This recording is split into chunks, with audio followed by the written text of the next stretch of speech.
فرائض بیان کیے ہیں، علماء کے بارے میں بیان کیا ہے، مسلمانوں کے حقوق کی بات کی ہے، اسی طرح خواتین کے حوالے سے بحث ہوئی ہے، نوجوانوں کے مسائل اس میں توجہ دلائے گئے ہیں، اغنیاء اور پیسے والے لوگوں کی کے فرائض بیان کیے گئے ہیں، فقیر کو کیسا ہونا چاہیے، حکمرانوں کو کیسا ہونا چاہیے، اور اسی طرح رعیت کو کیسا ہونا چاہیے، اور یہ ساری بحثیں ہیں۔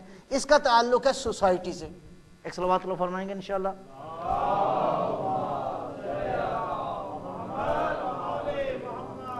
بسم اللہ الرحمن الرحیم۔ والعصر ان الانسان لفی خسر، قسم ہے عصر کی۔ میں عرض کر چکا اشارتاً، پھر اس کو عرض کروں گا آپ کی خدمت میں۔ اللہ فرماتا ہے مجھے امام عصر کی قسم، ان الانسان، بے شک انسان، لفی خسر، انسان گھاٹے میں ہے۔ بے الفاظ دیگر اگر یہ ترجمہ کریں کہ انسان کبھی کامیاب نہیں ہو سکتا۔ اب انسانوں میں سارے انسان شامل ہو گئے، اس میں مومن بھی شامل، غیر مومن بھی شامل، عقیدے والا بھی شامل، غیر عقیدے والا بھی شامل، کہ پروردگار فرماتا ہے امام عصر کی قسم بے شک یقیناً انسان کامیاب نہیں ہے، خسارے میں ہے، کسی منزل پہ نہیں پہنچ سکتا، اپنے مقصد کو حاصل نہیں کر سکتا، جو پلان اس نے بنایا اس میں نتیجے میں نہیں پہنچ سکتا، زندگی کے کسی مرحلے میں کامیابی انسان کے لیے ممکن نہیں ہے۔ اللہ کہہ رہا ہے، پروردگار نے پہلے مرحلے میں تمام تر کامیابیوں کی نفی کر دی۔ پروردگار نے پہلے مرحلے میں انسان کو بتا دیا کہ تم خسارے میں ہو، تم گھاٹے میں ہو، لیکن الا الذین آمنوا وعملوا الصالحات وتواصوا بالحق وتواصوا بالصبر، مگر یہ کہ دو کام کرو تو گھاٹے سے بچ سکتے ہو، اور ایسا نہیں ہے کہ ایک کرو اور دوسرا نہ کرو، دونوں کام ضروری ہیں تاکہ انسان خسارے سے بچ سکے۔ یہ دونوں کام کیا ہیں؟ ایک ہے اصلاح ذات اور دوسرا ہے اصلاح معاشرہ۔ صلوات بر محمد و آل محمد۔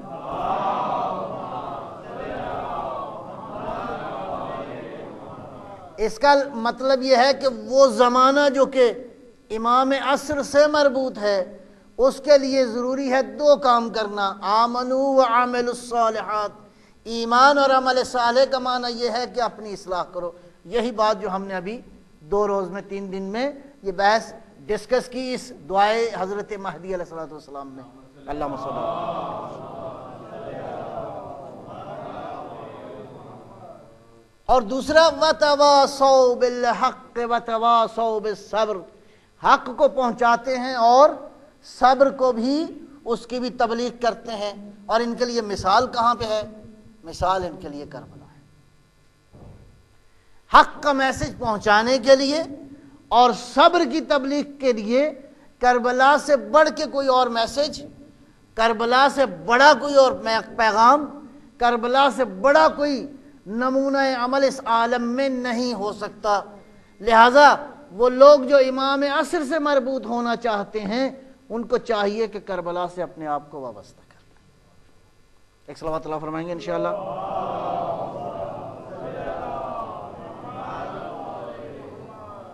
ایک نعرہ بھی لگائیں ذرا تا اللہ اکبر، نعرہ رسالت، نعرہ حیدری، امام زمانہ بلند تر صلوات۔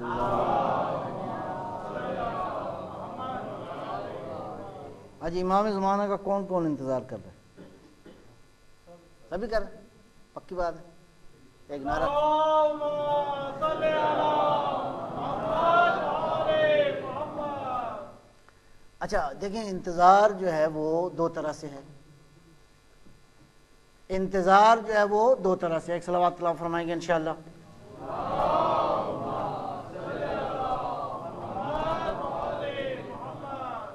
آپ نے کبھی انتظار کیا ہے؟ ہم سبھی کرتے ہیں، کسی مہمان نے آنا ہو تو انتظار کرتے ہیں نا۔ تو یہ انتظار 2 طرح کا ہے۔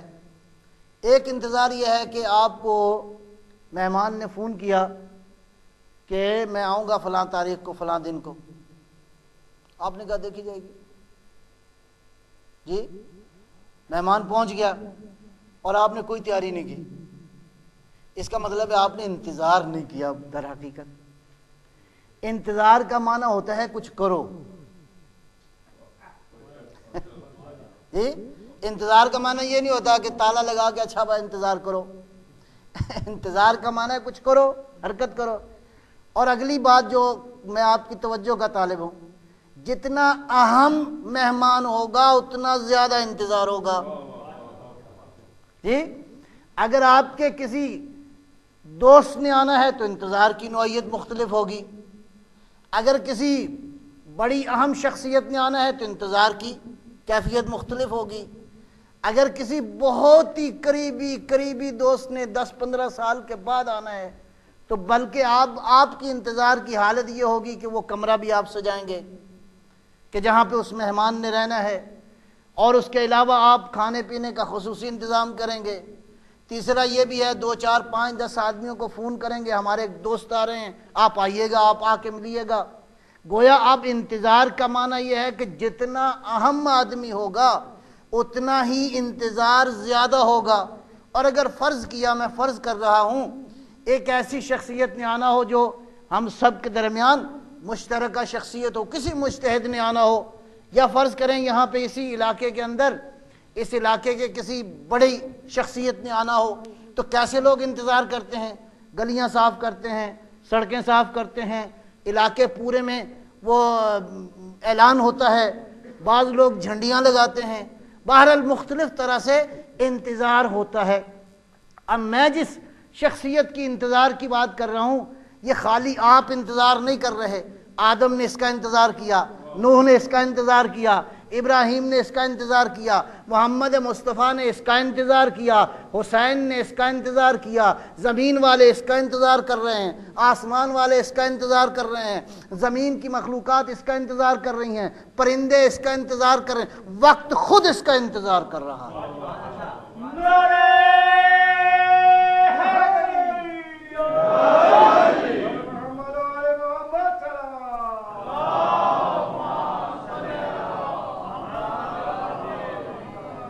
پانی انتظار کر رہا ہے کہ کوئی آئے گا، ہوائیں انتظار کر رہی ہے کہ کوئی آئے گا، نور انتظار میں ہے کہ کوئی آئے گا، وقت انتظار میں ہے کہ کوئی تو آئے گا جو مجھے آ کے راستے پہ لگائے گا، انسان انتظار میں ہے کہ مشکلیں آسان ہو جائیں گی، انسان کے علاوہ زمین پہ رہنے والی مخلوقات انتظار میں ہیں، اس لیے کہ روایات میں ہے جب مولا آئیں گے تو خالی آپ انتظار میں نہیں ہیں، قبروں میں مردے ایک دوسرے کی قبر میں جا کے اس دن مبارکباد دیں گے، اللہ نے مہدی کو بھیج دیا ہے، مبارک ہو۔ نعرہ تکبیر، اللہ اکبر، نعرہ رسالت، یا رسول اللہ، نعرہ حیدری، امام زمانہ بلند تر صلوات۔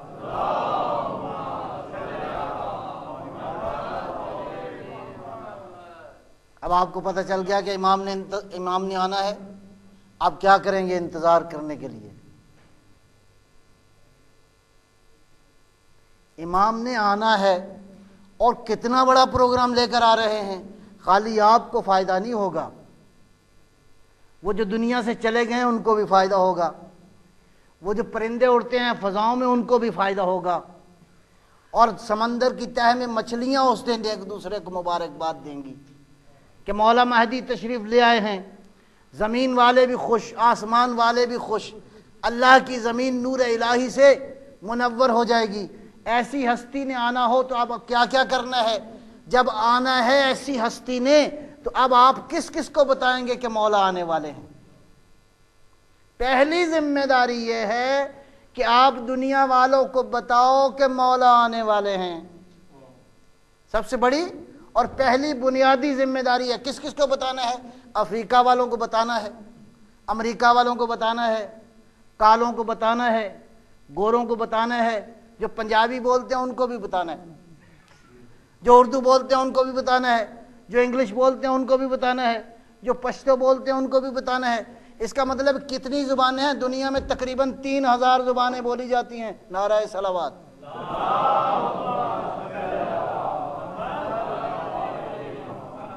ان سارے انسانوں کو بتانا ہے کہ مہدی علیہ الصلوۃ والسلام آئیں گے، تمہیں فائدہ ہوگا، مہدی کے آنے کا مہدی کو فائدہ نہیں ہوگا، تمہیں فائدہ ہوگا۔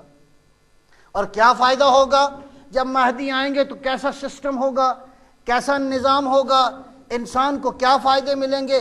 ایک فائدہ بیان کر کے تو میں اس مضمون کو شروع کرنا چاہ رہا ہوں۔ آپ کی خدمت میں ایک صلوات اللہ فرمائیں گے۔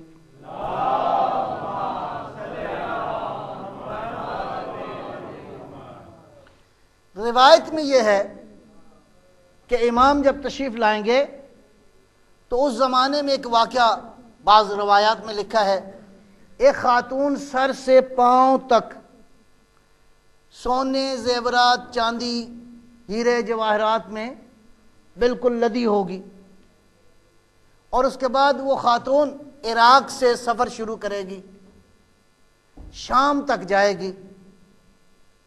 روایت کے لفظوں پہ غور، میں نتیجہ بھی لینا چاہتا ہوں۔ عراق سے چلے گی پیدل اور شام تک جائے گی، اور ہر قدم اس کا صحرا پہ نہیں ہوگا، سبزے کے اوپر ہوگا۔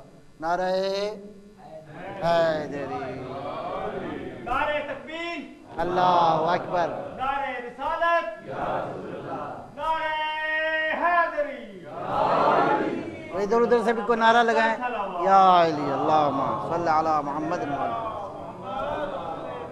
اب میں روایت کا نتیجہ ذرا توجہ کا طالب ہوں۔ خاتون سر سے پاؤں تک سونے، جواہرات اور ہیرے اور چاندی میں لدی ہوگی۔ اس کا مطلب ہے کہ وہ زمانہ ایسا ہی اقتصادی ترقی کا ہوگا کہ کسی کو مالی پریشانی نہیں ہوگی۔ نعرہ ایک بات،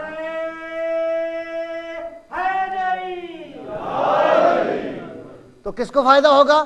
ہر انسان کو فائدہ ہوگا، یعنی معاشرے میں اکانومیکل سسٹم اتنا ساؤنڈ ہوگا، انسانوں کی اقتصادیات اتنی بہتر ہو جائے گی، انسان اتنی خوشحالی میں ہوں گے کہ ہر انسان بے نیاز ہو جائے گا۔ بلکہ روایت میں ہے کہ مولا ایک دفعہ مجمع میں خطاب کریں گے، کوئی ہے کسی کو پیسے چاہیے، کسی کو دولت چاہیے؟ ایک آدمی کھڑا ہوگا، عرض کرے گا مجھے کچھ چاہیے۔ خازن سے فرمائیں گے جتنی چاہیے اس کو دے دو، وہ ایک بوری بھر کے سونے جواہرات کی اس کو دے دے گا۔ اب وہ جب وہ لے گا تو ضرورت تو اس کی نہیں ہوگی، اب پریشان ہوگا، یار یہ تو میں نے ایسی فضولی کی ہے، اب اس کی منت کر، اس کی منت کر، اس کی منت کر، یار یہ پیسے کچھ لے نہیں لیتے۔ وہ کہیں گے مولا نے دیا اتنا ہے، تمہاری کی ضرورت ہی نہیں ہے۔ نعرہ حیدری، نعرہ سلوات۔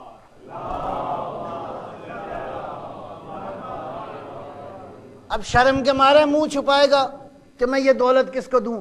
تو ایک خاتون سر سے پاؤں تک لدی ہوگی سونے جواہرات کے ساتھ۔ دوسرا یہ ہے کہ قدم کس پہ رکھے گی؟ سبزے کے اوپر، صحرا پہ نہیں رکھے گی۔ یعنی مولا جب آئیں گے تو کوئی جگہ بے آباد نہیں رہے گی، ہر جگہ آباد ہو جائے گی۔ نعرہ حیدری، امام زمانہ بلند تر صلوات۔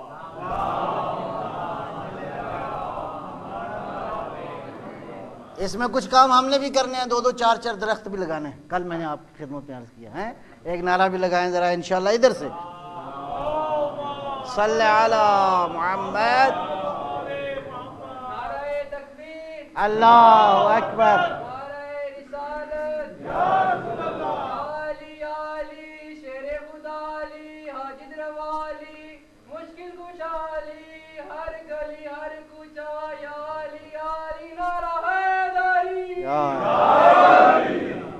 جی لہذا زمین کو بے آباد نہیں رہنے دینا، اس کو آباد کرنا ہے۔ ایک ایجنڈا ہے امام علیہ السلام کا۔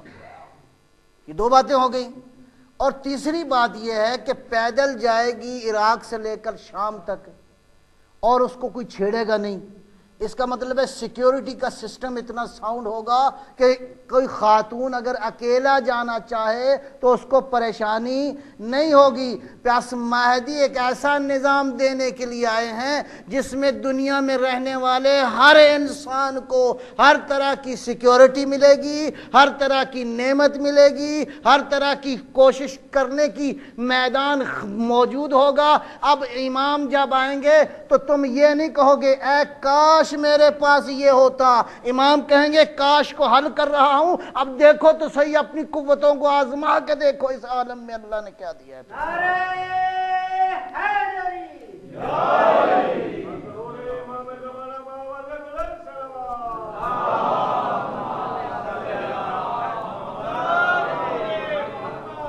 اس زمانے میں کاش نہیں کہو گے. امام پوچھیں گے کیا چاہیے؟ مولا دولت چاہیے، یہ لو. کیا چاہیے؟ مولا صحت چاہیے، یہ لو. مولا اور کیا چاہیے؟ پوچھیں گے. وہ زمانہ ترقیوں کا ایسا زمانہ ہوگا کہ انسان کے لیے وہ انسان جس کو امام اتنا عطا کر دیں گے. بعض لوگوں کو دولت کے حوالے سے اتنی آسائشیں ہوں گی اور کچھ خاص لوگ بھی ہوں گے. ان کے بارے میں بھی احادیث موجود ہیں کہ بعض لوگ ایسے ہوں گے کہ اللہ فرماتا ہے وَضَعَ اللَّهُ يَدَهُ عَلَى رَؤُوسِ الْعِبَادِ. امام آئیں گے تو دست ولایت علی ابن ابی طالب.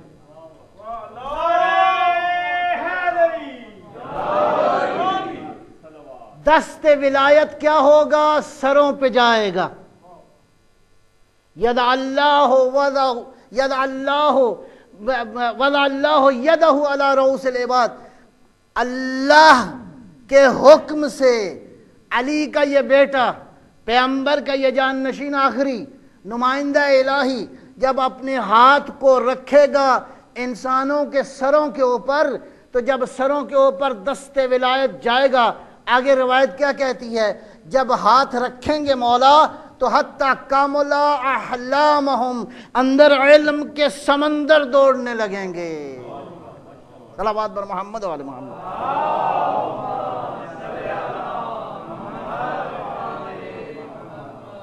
جب علم کے سمندر دوڑنے لگیں گے تو آپ یہاں پہ نہیں دیکھو گے، آپ بہت دور تک دیکھنا شروع کر دو گے. انسان یہاں پہ نہیں رہے گا. انسان کے لیے زمین چھوٹی ہو جائے گی، اس لیے کہ عالم بالا سے انسانوں کا رابطہ ممکن ہو جائے گا. یہ وہی کر سکتا ہے جس کے قبضہ قدرت میں زمانے کی لگام. لہذا معمولی زمانہ نہیں آنے والا.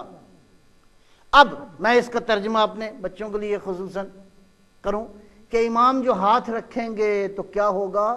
علم آ جائے گا نا وجود کے اندر. میرا ترجمہ یہ ہے خصوصاً آج کی زبان میں. امام دیکھیں گے اندر کتنی گنجائش ہے، کتنے ڈیٹا کی گنجائش ہے، کتنے جی بی جا سکتا ہے. بعض میں کے بی جا سکتا ہے، بعض میں جی بی جا سکتا ہے، اور کچھ ہوں گے جن میں ٹیرا بائٹ کی صلاحیت بھی ہوگی. صلوات بر محمد.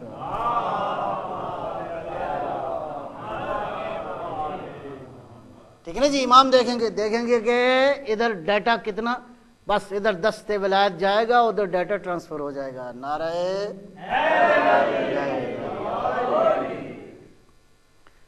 تھوڑا سا پڑھیں گے آج آپ کی خدمت میں دعائے ندبہ. ندبہ کا معنی کیا ہے؟ گریہ کرنا، رونا. ظاہر ہے کہ ہمارے مولا نہیں ہیں، ٹھیک ہے جی، ہم انتظار میں ہیں. تو انتظار میں ایک کام میں نے آج اضافہ کر دیا آپ کا، کچھ تو درخت لگانے ہیں. ایک کام تو یہ ہے، ایک کام یہ ہے کہ ساری دنیا والوں کو بتانا ہے کہ مولا آنے والے ہیں. ٹھیک ہے جی. لہٰذا ان مجلسوں کو ایسا بناؤ کہ ساری دنیا والے آ سکیں. سمجھ میں آئی بات ہے نا؟ ایسے ہی نا. اصل دانشگاہ تو یہی ہے نا، یہی یونیورسٹی ہے نا. اس یونیورسٹی میں ہر کوئی آئے تاکہ اس کو میسج ملے کہ امام آنے والے ہیں. اور جب آپ اس طرح کی باتیں کریں گے نا تو دنیا کا ہر انسان عاشق ہو جائے گا. ایسے مہدی کو تو آنا چاہیے. یا امام زمانہ بلند صلوات.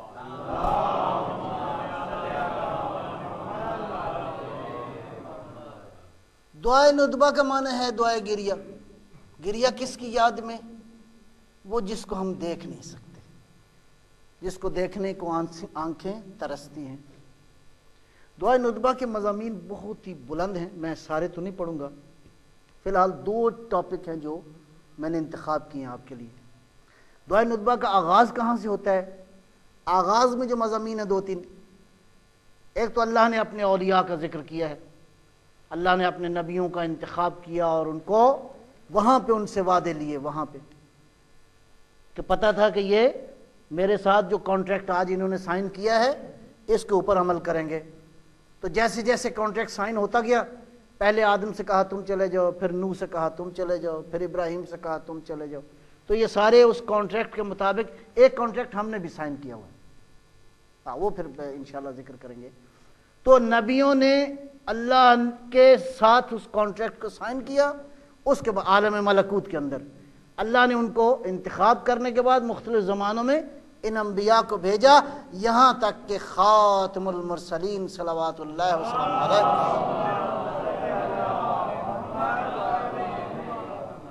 تشریف لائے، اور یہ سلسلہ پھر آگے بڑھا، اور اس کے بعد یہ سلسلہ جو ہے وہ اہل بیت علیہم السلام آئے، امیر المومنین علیہ السلام کے بہت سارے فضائل